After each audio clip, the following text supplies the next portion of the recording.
I was visiting my mum yesterday. She's in a nursing home in Ayr, and one of the other ladies who lives there stopped to speak to Morag and I and said, I just love a blether. And I guess that's what these video blogs are about. They're just me blethering with you in the hope that something of what I say might help you just in your walk with God. I was thinking today about the whole business of not digging about in ourselves in our own murkiness to look and search and scratch about for our own sins. That's a rather depressing enterprise.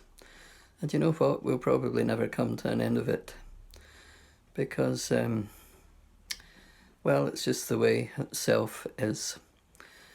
The best thing to do is wait and see what comes up in the presence of the Lord. I was thinking a few days ago about Isaiah and his meeting with God in the temple, recorded for us in chapter 6 of the book that bears Isaiah's name. And in the presence of God, it's strange the things that we can feel convicted of. And the thing that most hit him was the uncleanness of his mouth. He said, I'm a man of unclean lips, and I live among a people of unclean lips. But something happens in the story. His lips are touched with a coal from the altar, and he's so aware of being cleansed, so thoroughly cleansed, that this man with unclean lips, when he hears that God is looking for a messenger, he says, here am I, send me. You know, I can think back to times in my life when God has pinpointed one particular issue. And it's as though his purposes for me hinged on my response to his prompting about that particular issue. I remember one time in particular where he convicted me of a critical spirit, a judgmental spirit against other believers who I didn't really know and had done me no harm. And I stood before him waiting for prayer at a conference, in a conference setting. And I just had to say to God, God, this is me. This gnarled up, judgmental, critical spirit, it's me. I can't deny it. And then I said to him, I can only confess it. I can say the same as you would say about it. I can say that it's wrong. I can say that it's not good. But I don't even know if I can change it. And I said to him, this is me. And unless you help me by your Spirit, this will always be me. And you know, the next minute, God came upon me with, I think, probably unparalleled power in my own experience. And in his presence, I think he ministered to the root of that judgmental spirit. He showed me that I myself was greatly loved by him.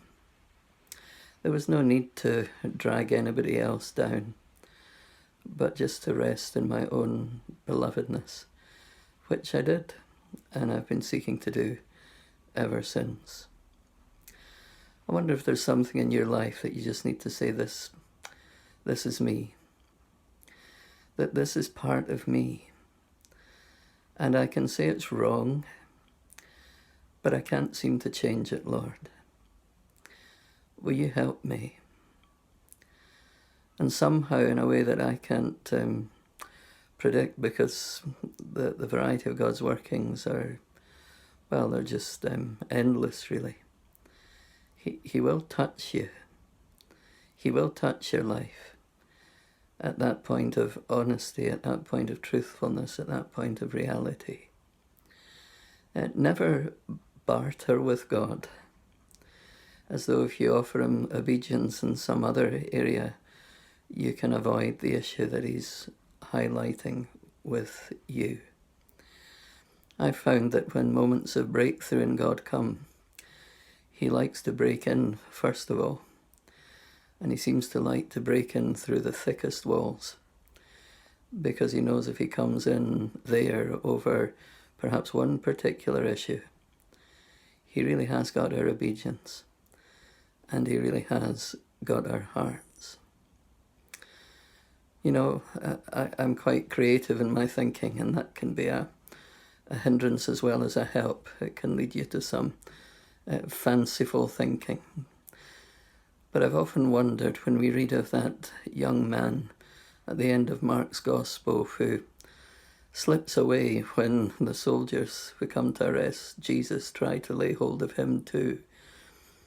And we read that he's a young man, and he was dressed in nothing but a linen shirt. And the shirt slipped off and he ran away naked.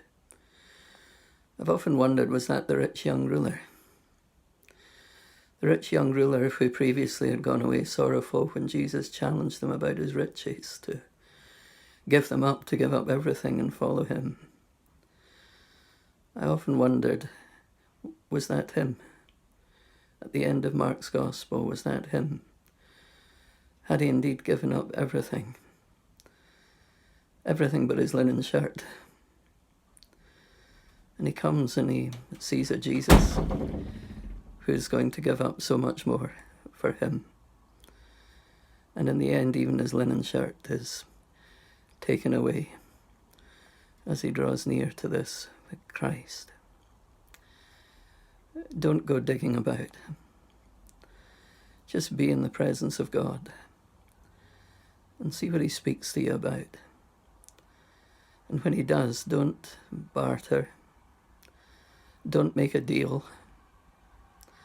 Don't offer him something he's not asking you for this day.